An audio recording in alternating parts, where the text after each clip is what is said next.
ಪರಪ್ಪನ ಅಗ್ರಹಾರ ಸೇರಿದಂತೆ ರಾಜ್ಯದ ಅನೇಕ ಜೈಲುಗಳಲ್ಲಿ ಸಾಕಷ್ಟು ಕರ್ಮಕಾಂಡಗಳು ನಡೀತಾ ಇದೆ. ಈ ಜೈಲಿನಲ್ಲಿ ಈಗ ಮತ್ತೊಂದು ಕರ್ಮಕಾಂಡ ಲಂಚಾವತಾರ ಬಯಲಾಗಿದೆ. ಹಣ ಕೊಟ್ರೆ ಸೆರೆಮನೆ ಬೇಕಾದರೂ ಅರಮನೆ ಆಗ್ಬಿಡುತ್ತೆ ಅನ್ನೋದಕ್ಕೆ ಇದು ಸಾಕ್ಷಿ ಅಂತ ಹೇಳ್ಬೋದು.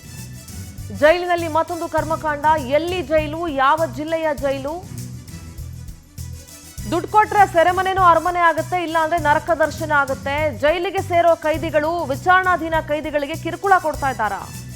ಜೈಲಿನಲ್ಲಿನ ಮುಖ್ಯಸ್ಥರಿಂದಲೇ ನಡೀತಾ ಇದೆಯಾ ಲಂಚಾವತಾರ? ಸೆರೆಮನೆ ಸಿಬ್ಬಂದಿ ಜೊತೆ ವಿಚಾರಣಾಧೀನ ಕೈದಿಯ ಲಂಚದ ಮಾತು ಪವರ್ ಟಿವಿ ಹತ್ರ ಇದೆ. ಈ ಸಾಕ್ಷಿ ಲಂಚಾವತಾರ ಕುರಿತಂತ ಎಕ್ಸ್ಕ್ಲೂಸಿವ್ ವಿಡಿಯೋ ಸಾಕ್ಷಿ ಪವರ್ ಟಿವಿ ಹತ್ರ ಇದೆ. ಪವರ್ ಟಿವಿಯಲ್ಲಿ ಈ ಕ್ಷಣದ big exclusive and big expose ಇದು. ಹಾಗಾದ್ರೆ ಆ ಜೈಲು ಯಾವುದು, ಯಾರು ಅಧಿಕಾರಿ, ಆತರ ಮಾತನಾಡಿದಂತ ಕೈದಿ ಯಾರು? ಜೈಲಿನಲ್ಲಿ ಸಾಕಷ್ಟು ಸುಧಾರಣೆಯನ್ನ ತರಬೇಕು ಅಂತ ಅಲೋಕ್ ಕುಮಾರ್ನವರನ್ನ ನೇಮಿಸಲಾಯಿತು. ಅದಾದ್ರೂ ಕೂಡ ಇಷ್ಟೆಲ್ಲ ಕರ್ಮಕಾಂಡಗಳು ನಡೀತಾ ಇದೆ. ಹಾಗಾದ್ರೆ ಆ ಜೈಲು ಯಾವುದು, ಯಾರು ಆ ಜೈಲಿನ ಅಧಿಕಾರಿ? ಪವರ್ ಟಿವಿ ಕ್ಷಣದ ಬಿಗ್ ಬಿಗ್ ಬಿಗ್ ಎಕ್ಸ್ಪೋಸ್ ಅನ್ನ ಮಾಡ್ತಾ ಇದೆ. ಕಲಬುರಗಿ ಸೆಂಟ್ರಲ್ ಜೈಲಿನ ಮತ್ತೊಂದು ಕರ್ಮಕಾಂಡವನ್ನ ಬಯಲು ಮಾಡ್ತಾ ಇದೆ ಪವರ್ ಟಿವಿ. ಜೈಲಿನಲ್ಲಿ ಸೌಲಭ್ಯ ಕಲ್ಪಿಸೋದಕ್ಕೆ ಲಂಚ, ಹಣ ಕೊಟ್ರೆ ಎಲ್ಲ ಸಲೀಸಾಗ್ಬಿಡುತ್ತಾ? ಸೆಂಟ್ರಲ್ ಜೈಲಿನಲ್ಲಿ ಹಣ ಪಡೆದು ಸೌಲಭ್ಯ ಕಲ್ಪಿಸಲಾಗ್ತಾ ಇದೆಯಾ?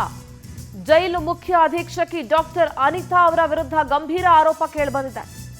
ಪಿಎಸ್ಐ ಪರೀಕ್ಷಾ ಹಗರಣದ ಆರೋಪಿ ಆರ್.ಡಿ. ಪಾಟೀಲ್ ಗಂಭೀರ ಆರೋಪ ಮಾಡಿದ್ದಾರೆ. ಜೈಲು ಅಧೀಕ್ಷಕಿ ಅನಿತಾ ವಿರುದ್ಧ 10 ಲಕ್ಷ ರೂಪಾಯಿ ಡಿಮ್ಯಾಂಡ್ ಮಾಡಿದ್ರಂತೆ.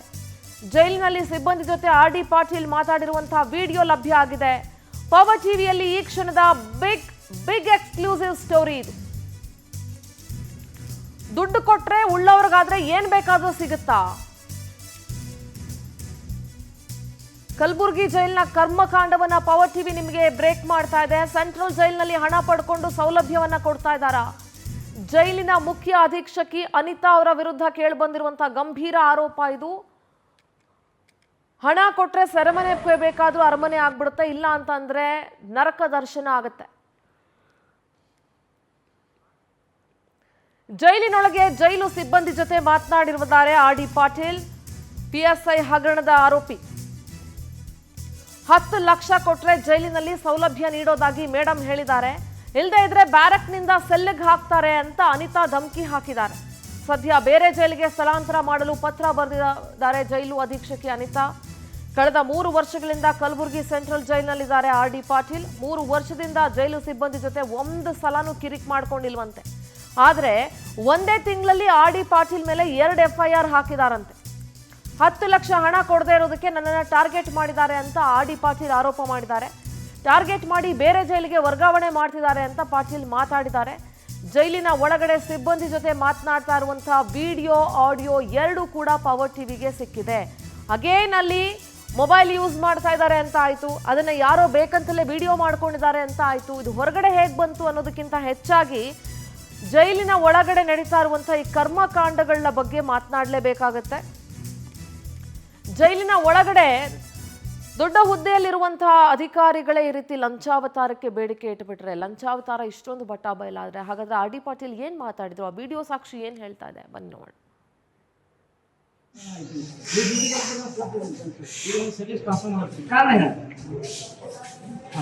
ಮೇಡಮ್ ಪ್ರತಿ ತಿಂಗಳು ದುಡ್ಡು ಕೊಟ್ಟಿದ್ದೀನಿ. ಈಗ 10 ಲಕ್ಷ ಕೇಳೋದು, 10 ಲಕ್ಷ ಕೊಡೋಕ್ಕಾಗಲ್ಲ ಅಂತಂದ್ರೆ ಸರಿ ಹೋಗು ಇಲ್ಲಾಂದ್ರೆ ಪ್ಲೀಸ್ ಬಿಡೋದು. ಅವಾಗ ಡಿಸಿ ಕೇಸ್ ಈಗಲೇ ನೀವು ಡ್ಯೂಟಿ ಬಿಡ್ತಾ ಇಲ್ಲ. ಇಲ್ಲ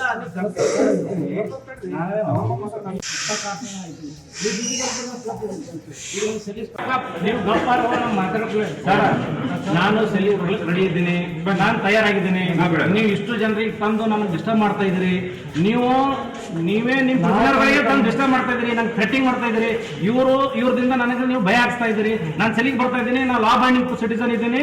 ಜೈಲ್ ಅಥಾರಿಟಿ ಎಲ್ಲ ನಾನು ರೂಲ್ಸ್ ಕಂಪ್ಲೈ ಮಾಡ್ತಾ ಇದ್ದೀನಿ. ನೀವೇ ಪರ್ಪಸ್ಲಿ ಪ್ರಿಸನರ್ಸ್ ತಂದು ನನ್ನನ್ನು ಅಟ್ಯಾಕ್ ಮಾಡೋ ಉದ್ದೇಶ ಇದೆ. ಯಾಕೆ ಕರ್ಕೊಂಡು ಹೋಗ್ತಾ ಇದ್ದೀನಿ? ನಡಿ ಬರ್ತಾ ಇದ್ದೀನಿ.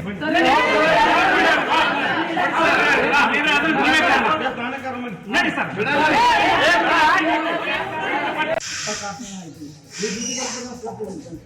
ಸೆಲಿ ಟ್ರಾನ್ಸ್ಫರ್ ಮಾಡ್ತೀನಿ. ಕಾರಣ ಮೇಡಮ್ ಮೇಡಮ್ ಪ್ರತಿ ತಿಂಗಳು ದುಡ್ಡು ಕೊಟ್ಟಿದ್ದೀನಿ.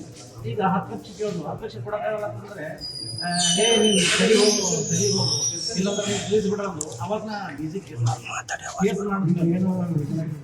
ಈಗಲೇ ನೀವು ಡ್ಯೂಟಿ ಬಿಡ್ತಾ ಇರಲಿಲ್ಲ. ಇಲ್ಲ ನೀವು ಗಪ್ಪಾರ ಮಾತಾಡ್ಕೊಳ್ಳಿ ಸರ್. ನಾನು ಸೆಲ್ಲಿ ರೆಡಿ ಇದ್ದೀನಿ, ನಾನು ತಯಾರಾಗಿದ್ದೀನಿ. ನೀವು ಇಷ್ಟು ಜನರಿಗೆ ತಂದು ನನಗೆ ಡಿಸ್ಟರ್ಬ್ ಮಾಡ್ತಾ ಇದ್ದೀರಿ.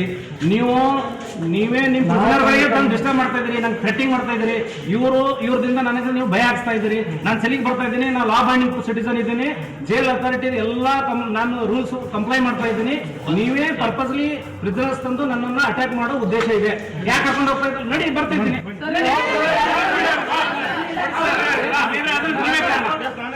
ನಡಿ ಸರ್, ನೀವು ಗಪ್ಪಾರ ಮಾತಾಡ್ಕೊಳ್ಳಿ ಸರ್. ನಾನು ಸೆಲ್ಲಿ ರೆಡಿ ಇದ್ದೀನಿ, ನಾನು ತಯಾರಾಗಿದ್ದೀನಿ. ನೀವು ಇಷ್ಟು ಜನರಿಗೆ ತಂದು ನನಗೆ ಡಿಸ್ಟರ್ಬ್ ಮಾಡ್ತಾ ಇದ್ದೀರಿ. ನೀವೇ ನಿಮ್ಮ ಪ್ರಜೆಗಳಿಗೆ ತಂದು ಡಿಸ್ಟರ್ಬ್ ಮಾಡ್ತಾ ಇದ್ದೀರಿ, ನಂಗೆ ಥ್ರೆಟಿಂಗ್ ಮಾಡ್ತಾ ಇದ್ದೀರಿ. ಇವ್ರದಿಂದ ನನಗೆ ನೀವು ಭಯ ಆಗ್ತಾ ಇದ್ದೀರಿ. ನಾನು ಸೆಲ್ಲಿಗೆ ಬರ್ತಾ ಇದ್ದೀನಿ, ನಾನು ಲಾ ಬೈಂಡಿಂಗ್ ಸಿಟಿಸನ್ ಇದ್ದೀನಿ. ಜೈಲ್ ಅಥಾರಿಟಿ ಎಲ್ಲ ನಾನು ರೂಲ್ಸ್ ಕಂಪ್ಲೈ ಮಾಡ್ತಾ ಇದ್ದೀನಿ. ನೀವೇ ಪರ್ಪಸ್ಲಿ ಪ್ರಿಸನರ್ಸ್ ತಂದು ನನ್ನನ್ನು ಅಟ್ಯಾಕ್ ಮಾಡೋ ಉದ್ದೇಶ ಇದೆ. ಯಾಕೆ ಕರ್ಕೊಂಡು ಹೋಗ್ತಾ ಇದ್ದೀನಿ? ನಡಿ ಬರ್ತಾ ಇದ್ದೀನಿ. ನಮ್ಮ ಕಲಬುರಗಿ ಪ್ರತಿನಿಧಿ ಅನಿಲ್ ಸ್ವಾಮಿ ನೇರ ಸಂಪರ್ಕದಲ್ಲಿ ಜಾಯ್ನ್ ಆಗ್ತಿದ್ದಾರೆ. ಅನಿಲ್, ಕಲಬುರಗಿ ಜೈಲಿನ ಕರ್ಮಕಾಂಡ ಹೊರಗೆ ಬರ್ತಾ ಇದೆ. ಜೈಲು ಅಧೀಕ್ಷಕಿ ಅನಿತಾ ಅವ್ರ ವಿರುದ್ಧ 10 ಲಕ್ಷ ಲಂಚಕ್ಕೆ ಬೇಡಿಕೆ ಇಟ್ಟಂತಹ ಆರೋಪ ಕೇಳಿ ಬರ್ತಾ ಇದೆ. ಏನ್ ಹೇಳ್ತೀರಿ? ಎಸ್ ಅನಿಲ್, ಮತ್ತೊಮ್ಮೆ ನಾನು ನಿಮ್ಮನ್ನ ಸಂಪರ್ಕಕ್ಕೆ ತೆಗೆದುಕೊಳ್ತೀನಿ. ಜೈಲಿನಲ್ಲಿ ಶಿಕ್ಷೆ ಒಳಗಾಗಬೇಕು, ಅವರು ಪರಿವರ್ತನೆ ಆಗಬೇಕು ಕೈದಿಗಳು ಅಂತ ಕಳಿಸಿದ್ರೆ ಇವರು ಎಷ್ಟು ದುಡ್ಡು ಸಿಗುತ್ತೋ ಅವರಿಂದ ಅಷ್ಟನ್ನು ದೋಚ್ಕೊಂಡ್ಬಿಡೋಣ ಅಂತ ಪ್ಲಾನ್ ಮಾಡ್ಕೊಂಡಿರ್ತಾರೆ. ನಾಚಿಕೆ ಆಗಬೇಕು ಇಂಥ ಅಧಿಕಾರಿಗಳಿಗೆ. ಅದು ಅನಿತಾ ಆಗಿರಲಿ, ಸುನೀತಾ ಆಗಿರಲಿ, ಮತ್ತೊಬ್ರು ಮಗದೊಬ್ಬರು ಯಾರೇ ಆಗಿರಲಿ. ಪವರ್ ಟಿವಿ ಬ್ರೇಕ್ ಮಾಡ್ತಾ ಇದೆ ಲಂಚಾವತಾರ ಕುರಿತ ಎಕ್ಸ್ಕ್ಲೂಸಿವ್ ವಿಡಿಯೋ. ಈಗ ಅಲೋಕ್ ಕುಮಾರ್ ಅವರು ಏನ್ ಮಾಡ್ತಾರೆ? ಜೈಲಿನ ಡಿಜಿಪಿ ಆಗಿ ಅವರೀಗ ಪೋಸ್ಟಿಂಗ್ ಅನ್ನ ಪಡ್ಕೊಂಡಿದ್ದಾರೆ. ಈ ವಿಚಾರವನ್ನ ನೀವು ಗಮನಿಸಿದ್ರೆ ಅಲೋಕ್ ಕುಮಾರ್ ಅವರೇ ಏನು ಕ್ರಮವನ್ನ ತೆಗೆದುಕೊಳ್ತೀರಿ? ನೀವೇ ಹೇಳಿದ್ರಿ ಜೈಲಿನ ಒಳಗಡೆ ಯಾರಾದ್ರೂ ಸಿಬ್ಬಂದಿ ಏನಾದ್ರು ಈ ತರ ಮಾಡಿದ್ರೆ ಅಥವಾ ನಮ್ಮ ಅಧಿಕಾರಿಗಳಿಂದ ಈ ತರ ಆದ್ರೆ ಮುಲಾಜಿಲ್ಲದೆ ಕ್ರಮ ತೆಗೆದುಕೊಳ್ತೀನಿ ಅಂತ. ಈಗ ಅನಿತಾ ಅವರ ವಿರುದ್ಧ ಇಷ್ಟೊಂದು ಗಂಭೀರವಾದಂತಹ ಆರೋಪ ಬಂದಿದೆ. ಹಾಗಾದ್ರೆ ಈ ಆರೋಪಕ್ಕೆ ಏನ್ ಕ್ರಮ ತೆಗೆದುಕೊಳ್ತೀರಿ? ಯಾವ ರೀತಿ ತನಿಖೆಗೆ ಒಳಪಡಿಸ್ತೀರಿ ಅವರನ್ನ? 10 ಲಕ್ಷ ಅಂತ ಹೇಳಿದ್ರೆ ಹುಡುಗಾಟ ಅಲ್ಲ. ದುಡ್ಡು ಕೊಟ್ರೆ ಏನ್ ಬೇಕಾದ್ರೂ ಆಗತ್ತೆ ಜೈಲಿನಲ್ಲಿ ಆಗೋಗ್ಬಿಟ್ಟಿದೆ. ಪರಪ್ಪನ ಅಗ್ರಹಾರ ಆದ್ರೆ ಇಲ್ಲೇ ಬೆಂಗಳೂರಲ್ಲಿದೆ, ರಾಜಧಾನಿಯಲ್ಲಿದೆ. ವಿಚಾರಗಳು ಬೇಗ ಹೊರಗೆ ಬರ್ತವೆ. ಆದ್ರೆ ಬೇರೆ ಜಿಲ್ಲಾ ಕಾರಾಗೃಹಗಳಲ್ಲಿ ವಿಚಾರಗಳು ಅಷ್ಟು ಸುಲಭವಾಗಿ ಹೊರಗಡೆ ಬರೋದಿಲ್ಲ. ಇಲ್ಲೂ ಅಷ್ಟೇ ಮೊಬೈಲನ್ನು ಯೂಸ್ ಮಾಡಲಾಗಿದೆ ಈ ಜೈಲಿನೊಳಗೂ ಕೂಡ. ಅನಿಲ್ ಸ್ವಾಮಿ ನಮ್ಮ ಪ್ರತಿನಿಧಿ ನೇರ ಸಂಪರ್ಕದಲ್ಲಿ ಜಾಯ್ನ್ ಆಗ್ತಿದ್ದಾರೆ. ಅನಿಲ್, ಜೈಲಿನ ಮುಖ್ಯ ಅಧೀಕ್ಷಕಿ ಅನಿತಾ ಅವರು ಏನಿದ್ದಾರೆ 10 ಲಕ್ಷ ರೂಪಾಯಿ ಲಂಚ ಕೇಳಿರುವಂತಹ ಆರೋಪ ಅವ್ರ ಮೇಲೆ ಕೇಳಿ ಬಂದಿದೆ. ಇನ್ನು ಆರ್ ಡಿ ಪಾಟೀಲ್ ಸಿಬ್ಬಂದಿ ಜೊತೆ ಮಾತನಾಡುವಂತಹ ವಿಡಿಯೋ ಕೂಡ ಪವರ್ ಟಿವಿಗೆ ಸಿಕ್ಕಿದೆ. ಮೊಬೈಲ್ ಅನ್ನ ಒಳಗಡೆ ಬಳಸಲಾಗ್ತಿದೆ ಅನ್ನೋದು ಇದರಲ್ಲಿ ಬಹಳ ಸ್ಪಷ್ಟವಾಗಿ ಗೊತ್ತಾಗುತ್ತೆ. ಇದ್ರ ಜೊತೆಗೆ ಲಂಚಕ್ಕೆ ಬೇಡಿಕೆ ಇಟ್ಟಿದಂತಹ ಪ್ರಕರಣ ಸಂಬಂಧ ಏನ್ ಹೇಳ್ತೀರಿ ಅನಿಲ್? ಚಿಂತರ ನಿಜಕ್ಕೂ ಕೂಡ ಕಲಬುರಗಿ ಸೆಂಟ್ರಲ್ ಜೈಲಿನಲ್ಲಿ ಕರ್ಮಕಾಂಡಗಳು ಮತ್ತು ಅಲ್ಲಿನ ಏನೊಂದು ಅವ್ಯವಹಾರ ಆಗಿರ್ಬೋದು, ಭ್ರಷ್ಟಾಚಾರ ಆಗಿರ್ಬೋದು, ಇದೇ ಮೊದಲ ಅಂತ ಹೇಳ್ಬೋದು. ಈ ಹಿಂದೆ ಕೂಡ ಸಾಕಷ್ಟು ಬಾರಿ ನಮ್ಮ ಪವರ್ ಟಿವಿ ಕೂಡ ಕಲಬುರಗಿ ಜೈಲಿನ ಕರ್ಮಕಾಂಡವನ್ನ ಬಯಲು ಮಾಡಿತ್ತು. ಇದರ ಜೊತೆಗೆ ಇದೀಗ ಕಲಬುರಗಿ ಸೆಂಟ್ರಲ್ ಜೈಲಿನಲ್ಲಿ PSI ಪರೀಕ್ಷಾ ಹಗರಣದ ಆರೋಪಿಯನ್ನು kingpin R D Patil ಇದೆ. ಕಳೆದ 3 ವರ್ಷಗಳಿಂದ ವಿಚಾರಣಾಧೀನ ಕೈದಿಯಾಗಿ ಕಲಬುರಗಿ ಸೆಂಟ್ರಲ್ ಜೈಲಿದ್ದಾರೆ. ಆದ್ರೆ ಕಲಬುರಗಿ ಸೆಂಟ್ರಲ್ ಜೈಲಿನಂತ ಆರ್ ಡಿ ಪಾಟೀಲ್ ಏನೊಂದು ಸಿಬ್ಬಂದಿಗಳ ಜೊತೆ ಕಿರಿಕ್ ಮಾಡ್ತಿದ್ದಾರೆ ಎಂದು ಅವರನ್ನ ಬೇರೆ ಜೈಲಿಗೆ ವರ್ಗಾವಣೆ ಮಾಡಬೇಕೆಂದು ಕಲಬುರಗಿ ಸೆಂಟ್ರಲ್ ಜೈಲಿನ ಮುಖ್ಯ ಅಧೀಕ್ಷಕಿ ಅವರು ಎಂದು DIG ಅವರಿಗೆ ಪತ್ರ ಬರೆದಿದ್ದಾರೆ. ಆದ್ರೆ ಪತ್ರ ಬರೆಯುವುದರ ಹಿನ್ನೆಲೆಯನ್ನ ಗಮನಿಸುತ್ತಾ ಹೋದರೆ ಇದೀಗ ಪವರ್ ಟಿವಿಗೆ ಜೈಲಿನ ಒಂದು ವಿಡಿಯೋ ಕೂಡ ಲಭ್ಯವಾಗಿದೆ. ಈ ಒಂದು ವಿಡಿಯೋದಲ್ಲಿ ಕೂಡ ಏನು kingpin R D Patil ಇದ್ದಾರೆ. ಅವರು ಜೈಲಿನ ಸಿಬ್ಬಂದಿಗಳ ಜೊತೆ ಮಾತನಾಡುತ್ತಿರುವಾಗ ಜೈಲಿನ ಮುಖ್ಯ ಅಧೀಕ್ಷಕಿ ಆದಂತಹ ಡಾಕ್ಟರ್ ಅನಿತಾ ಅವರು ನನಗೆ 10 ಲಕ್ಷ ರೂಪಾಯಿ ಹಣವನ್ನ ಡಿಮ್ಯಾಂಡ್ ಮಾಡಿದ್ದಾರೆ. ಒಂದು ವೇಳೆ 10 ಲಕ್ಷ ರೂಪಾಯಿ ಹಣವನ್ನ ಕೊಡ್ಲಿಲ್ಲವೆಂದರೆ ನಿನ್ನನ್ನು ಬೇರೆ ಜೈಲಿಗೆ ಸ್ಥಳಾಂತರ ಮಾಡ್ತೀನಿ, ಮತ್ತೆ ಏನೊಂದು ಜೈಲಿನ ಬ್ಯಾರಕ್ ನಿಂದ ಸೆಲ್ಗೆ ಶಿಫ್ಟ್ ಮಾಡ್ತೀವಿ ಎಂಬ ಒಂದು ಬೆದರಿಕೆ ಕೂಡ ಹಾಕಿದ್ದಾರೆ. ಇದರ ಜೊತೆಗೆ ಏನೊಂದು ಜೈಲಿನಲ್ಲಿ ಡಾಕ್ಟರ್ ಅನಿತಾ ಅವರು ರೌಂಡ್ಸ್ಗೆ ಬಂದಾಗ ನನ್ನನ್ನ ಜಾತಿ ನಿಂದನೆ ಮಾಡಿದ್ದಾರೆ ಎಂಬ ಆರೋಪ ಕೂಡ ಮಾಡಿದ್ದಾರೆ. ಹೀಗಾಗಿ ಜೈಲಿನ ಮುಖ್ಯ ಅಧೀಕ್ಷಕಿ ಅವರು 10 ಲಕ್ಷ ರೂಪಾಯಿ ಏನೊಂದು ಆರ್ ಡಿ ಪಾಟೀಲ್ಗೆ ಒಂದು ಡಿಮ್ಯಾಂಡ್ ಮಾಡಿದ್ದಾರೆ ಎಂಬ ಹೇಳಿಕೆ ಕೂಡ ಇದೀಗ ಪವರ್ ಟಿವಿಗೆ ಲಭ್ಯವಾಗಿದೆ. ಹೀಗಾಗಿ ಕಲಬುರಗಿ ಜೈಲಿನಲ್ಲಿ ಹಣ ಕೊಟ್ಟರೆ ಕೈದಿಗಳಿಗೆ ಎಲ್ಲಾ ರೀತಿಯ ಸೌಲಭ್ಯಗಳನ್ನು ನೀಡಲಾಗ್ತಿದೆಯಾ ಎಂಬ ಒಂದು ಪ್ರಶ್ನೆ ಕೂಡ ಇಲ್ಲಿ ನಾವು ಉದ್ಭವ ಆಗುತ್ತೆ ಅಂತ ಹೇಳ್ಬೋದು. ಈ ಹಿಂದೆ ಕೂಡ ಎಲ್ಲ ಏನೊಂದು ಕೆಲವೊಂದು ಕಾರಾಗೃಹಗಳಲ್ಲಿ ಕೂಡ ಹಣ ಕೊಟ್ಟರೆ ಕೈದಿಗಳಿಗೆ ಹೈಫೈ ಲೈಫ್. ಅನಿಲ್, ನನ್ನ ಧ್ವನಿ ಕೇಳಿಸ್ತಾ ಇದ್ರೆ ಒಂದು ಅನಿತಾ ಅವ್ರ ಮೇಲೆ ಬಂದಿರುವಂತಹ 10 ಲಕ್ಷ ರೂಪಾಯಿ ಲಂಚದ ಆರೋಪ. ಆರ್ ಡಿ ಪಾಟೀಲ್ ಇಲ್ಲಿಯವರೆಗೂ ಯಾವುದೇ ಇಶ್ಯೂ ಮಾಡ್ಕೊಳ್ದಂತ ಆರ್ ಡಿ ಪಾಟೀಲ್ ಇವತ್ತು ಈ ಸ್ಟೇಟ್ಮೆಂಟ್ ಕೊಡಬೇಕು ಅಂತಂದ್ರೆ ಅದು ಜೈಲಿನ ಸಿಬ್ಬಂದಿ ಮುಂದ್ಗಡೆ ಅಷ್ಟು ಜನ ಸಹ ಕೈದಿಗಳಿದ್ದಾರೆ, ಅಷ್ಟು ಜನ ಸಹ ಕೈದಿಗಳ ಎದುರುಗಡೆ, ಜೈಲಿನ ಸಿಬ್ಬಂದಿ ಎದುರುಗಡೆ ಈ ತರ ಒಂದು ಸ್ಟೇಟ್ಮೆಂಟ್ ಕೊಡ್ತಾ ಇದ್ದಾರೆ. ಹಾಗಾದ್ರೆ ಅನಿತಾ ಅವರು ಅಲ್ಲಿ ಯಾವ ರೀತಿ ಕೆಲಸ ಮಾಡ್ತಾ ಇದ್ದಾರೆ ಅನ್ನೋದು ಬಹಳ ಸ್ಪಷ್ಟವಾಗಿ ಗೊತ್ತಾಗ್ತಿದೆ. ಅಂದ್ರೆ ದುಡ್ಡು ಕೊಟ್ರೆ ಮಾತ್ರ ಅದೇ ಸೆಲ್ ಬ್ಯಾರಕ್ ಅಲ್ಲಿ ಇರೋದು, ದುಡ್ಡು ಕೊಟ್ಟಿಲ್ಲ ಅಂತಂದ್ರೆ ಬೇರೆ ಜೈಲಿಗೆ ಶಿಫ್ಟ್ ಮಾಡುವಂಥದ್ದು, ಈ ವಿಚಾರಗಳ ಬಗ್ಗೆ ಏನ್ ಹೇಳ್ತೀರಿ? ನಿಜಕ್ಕೂ ಸಿಂಧೂರ, ಕಳೆದ 3 ವರ್ಷಗಳಿಂದ kingpin R D Patil Kalaburagi ಜೈಲಿನಲ್ಲಿದ್ದಾರೆ. ಆದ್ರೆ ಕಳೆದ 3 ವರ್ಷಗಳಿಂದ ಆರ್ ಡಿ ಪಾಟೀಲ್ ಅವರು ಜೈಲಿನಲ್ಲಿ ಎಲ್ಲಾ ಸಹ ಕೈದಿಗಳಂತೆ ಒಂದು ಜೀವನ ನಡೆಸುತ್ತಿದ್ದಾರೆ. ಇಷ್ಟು ದಿನಗಳ ಮಟ್ಟಿಗೆ ಜೈಲಿನ ಸಿಬ್ಬಂದಿಗಳ ಜೊತೆ ಯಾವುದೇ ರೀತಿಯ ಕಿರಿಕ್ ಮಾಡಿಲ್ಲ ಮತ್ತು ಜಗಳ ಕೂಡ ಆಡಿಲ್ಲ. ಆದ್ರೆ ಕಳೆದ 1 ತಿಂಗಳಿನಿಂದ ಆರ್ ಡಿ ಪಾಟೀಲ್ ಮೇಲೆ 2 FIR ಗಳನ್ನ ದಾಖಲಿಸಲಾಗಿದೆ. ಜೈಲಿನಲ್ಲಿ ಆರ್ ಡಿ ಪಾಟೀಲ್ ಅವರು ಸಿಬ್ಬಂದಿಗಳ ಜೊತೆ ಕಿರಿಕ್ ಮಾಡ್ತಿದ್ದಾರೆ, ಯಾವುದೇ ರೀತಿಯ ಸೌಲಭ್ಯಗಳು ನೀಡುತ್ತಿಲ್ಲ ಎಂಬ ಒಂದು ಆರೋಪ ಮೇಲೆ ಜೈಲಿನ ಸಿಬ್ಬಂದಿಗಳ ಜೊತೆ ಕಿರಿಕ್ ಮಾಡ್ತಿದ್ದಾರೆ ಅಂತ ಒಂದು ಡಾಕ್ಟರ್ ಅನಿತಾ ಅವರು ಕಲಬುರಗಿ ತಾಲೂಕಿನ ಫರಾದ್ಬಾದ್ ಪೊಲೀಸ್ ಠಾಣೆಗೆ ದೂರು ನೀಡಿದ್ದಾರೆ. ಹೀಗಾಗಿ ಕಳೆದ 1 ತಿಂಗಳಲ್ಲಿ ಆರ್ ಡಿ ಪಾಟೀಲ್ ವಿರುದ್ಧ 2 FIR ದಾಖಲಾಗಿವೆ. ಹೀಗಾಗಿ ಹಣ ಕೊಡದೆ ಹಿನ್ನೆಲೆಯಲ್ಲಿ ನಮ್ಮ ಮೇಲೆ ವಿನಾಕಾರಣ ಹರಾಸ್ಮೆಂಟ್ ಮಾಡ್ತಿದ್ದಾರೆ ಮತ್ತು FIR ದಾಖಲಿಸುತ್ತಿದ್ದಾರೆ. ಅಂದ್ರೆ ಸಾಮಾನ್ಯ ಕೈದಿಗಳನ್ನ ಸದ್ಯ ಬ್ಯಾರಕ್ ನಲ್ಲಿ ಇಡಲಾಗ್ತದೆ. ಹೀಗಾಗಿ ಜೈಲಿನ ಸೆಲ್ಗೆ ಆರ್ ಡಿ ಪಾಟೀಲ್ ನನ್ನನ್ನ ಸ್ಥಳಾಂತರ ಮಾಡಲು ಮುಖ್ಯ ಅಧೀಕ್ಷಕರು ಕೂಡ ಆದೇಶ ಮಾಡಿದ್ದಾರೆ ಅಂತ ಆರೋಪ ಕೂಡ ಇಲ್ಲಿಗೆ ಕೇಳಿ ಬಂದಿದೆ. ಒಟ್ಟಾರೆಯಾಗಿ ಜೈಲು ಅಧೀಕ್ಷಕಿ ಡಾಕ್ಟರ್ ಅನಿತಾ ಅವರ ಮೇಲೆ ಏನೊಂದು ಆರ್ ಡಿ ಪಾಟೀಲ್ ಗಂಭೀರ ಆರೋಪ ಮಾಡಿದ್ದಾರೆ. ಈ ಬಗ್ಗೆ ಜೈಲಿನ ಮುಖ್ಯ ಅಧಿಕಾರಿಗಳು ಈ ಬಗ್ಗೆ ತನಿಖೆ ನಡೆಸಬೇಕೆಂದು ಆಗ್ರಹ ಕೂಡ ವ್ಯಕ್ತವಾಗ್ತಿದೆ. ಸಿಂಧೂರ, ಅನಿಲ್ ಸ್ವಾಮಿ, ಕಲಬುರಗಿ ಜೈಲಿನಲ್ಲಿ ಪದೇ ಪದೇ ಅಕ್ರಮದ ವಾಸನೆ ಕಾಣಿಸ್ತಾ ಇದೆಯಲ್ಲ, ಯಾಕೆ? ಫಸ್ಟ್ ಆಫ್ ಆಲ್ ಇಲ್ಲಿ ಅನಿತಾ ಅವರೇ ಸರಿ ಇಲ್ವಾ ಅಥವಾ ಕಂಪ್ಲೀಟ್ ಸಿಬ್ಬಂದಿ ವರ್ಗನೇ ಸರಿ ಇಲ್ವಾ? ಯಾಕೆ ಪದೇ ಪದೇ ಅಕ್ರಮದ ವಾಸನೆ ಯಾವಾಗ್ಲೂ ಬರ್ತಾನೆ ಇರುತ್ತೆ ಕಲಬುರಗಿ ಜೈಲಿನಲ್ಲಿ?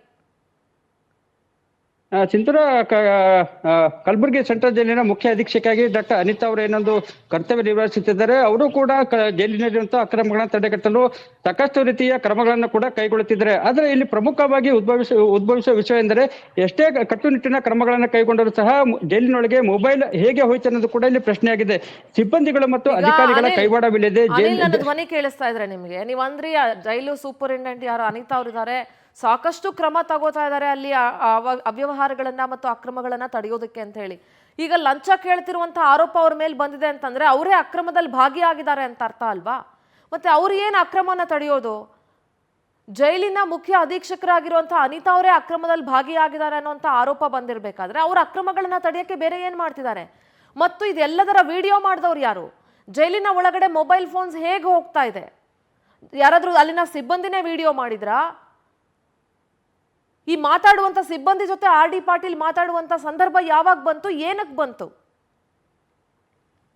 ಸಿಂಧೂರ, ಏನಂದ್ರೆ ಜೈಲಿನಲ್ಲಿ ಸಾಮಾನ್ಯವಾಗಿ ಜೈಲಿನ ವಾರ್ಡರ್ ಸಿಬ್ಬಂದಿಗಳಾಗಿರ್ಬೋದು ಮತ್ತು ಅಧಿಕಾರಿಗಳದು ಸಾಮಾನ್ಯವಾಗಿ ದಿನದಲ್ಲಿ 2-3 ಸಲ ಏನೊಂದು ಬ್ಯಾರಕ್ಗಳಿಗೆ ಮತ್ತು ಕೈದಿಗಳ ಹತ್ತಿರ ಹೋಗಿ ವಿಚಾರಣೆ ನಡೆಸುತ್ತಾರೆ.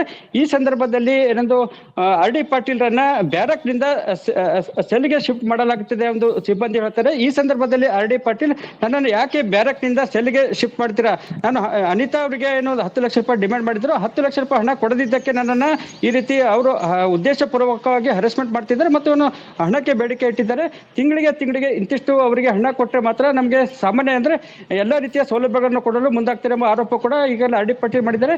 ಈ ಬಗ್ಗೆ ಕೂಡ ಸಮಗ್ರ ತನಿಖೆ ಆಗಬೇಕೆಂದು ಆರ್ ಡಿ ಪಾಟೀಲ್ ಅವರು ಕೂಡ ಒಂದು ಆಗ್ರಹಿಸಿದ್ದಾರೆ. ಸಿಂಧೂರ, ಓಕೆ, ಥ್ಯಾಂಕ್ ಯು ಅನಿಲ್ ನಿಮ್ಮೆಲ್ಲ ಡೀಟೇಲ್ಸ್ಗಾಗಿ. ಒಟ್ಟಾರೆಯಾಗಿ ಪವರ್ ಟಿವಿ ಏನ್ ಎಕ್ಸ್ಕ್ಲೂಸಿವ್ ವಿಡಿಯೋನ ಬ್ರೇಕ್ ಮಾಡ್ತಾ ಇದೆ. ನಾಚಿಕೆ ಆಗ್ಬೇಕು ಇಂಥ ಅಧಿಕಾರಿಗಳಿಗೆ, ಯಾರಾದ್ರೂ ಇಂಥದ್ರಲ್ಲಿ ಭಾಗಿಯಾಗಿದ್ರೆ. ಅನಿತಾ ಅವರು ಜೈಲಿನ ಮುಖ್ಯ ಅಧೀಕ್ಷಕರಾಗಿದ್ದಾರೆ, ಅವ್ರ ಮೇಲೆ ಗಂಭೀರ ಆರೋಪ ಬಂದಿದೆ. ಇದಕ್ಕೆ ಅಲೋಕ್ ಕುಮಾರ್ ಅವರು ಉತ್ತರ ಕೊಡಬೇಕಾಗತ್ತೆ. ಡಿಜಿಪಿ ಅವರು, ಜೈಲಿನ ಡಿಜಿಪಿ ಯಾರಾಗಿದ್ದಾರೆ ಅಂದ್ರೆ ಕಾರಾಗೃಹ ಮತ್ತು ಸುಧಾರಣಾ ಇಲಾಖೆಯ ಡಿಜಿಪಿ ಅಲೋಕ್ ಕುಮಾರ್ ಅವರು ಏನಿದ್ದಾರೆ ಅವರು ಉತ್ತರ ಕೊಡಬೇಕಾಗತ್ತೆ. ಅವರು ಏನು ಕ್ರಮ ತೆಗೆದುಕೊಳ್ತಾರೆ ಅಂತ ಉತ್ತರ ಕೊಡಬೇಕಾಗತ್ತೆ. ಕೇವಲ ಬೆಂಗಳೂರಿನ ಜೈಲಲ್ಲ ಅಥವಾ ಮತ್ತೊಂದು ಜಿಲ್ಲೆ ಜೈಲಲ್ಲ, ರಾಜ್ಯದ ಅಷ್ಟು ಜೈಲುಗಳಲ್ಲಿ ಸಾಕಷ್ಟು ಅಕ್ರಮಗಳು ನಡೀತಾ ಇದೆ. ಅನಿತಾ ಅವರ ವಿರುದ್ಧ ಲಂಚದ ಆರೋಪ ಬಂದಿದೆ. ಈ ಆರೋಪ ನಿಜಾನಾ ಸುಳ್ಳ ಅನ್ನೋದ್ರ ಬಗ್ಗೆ ತನಿಖೆ ಆಗಬೇಕಾಗತ್ತೆ.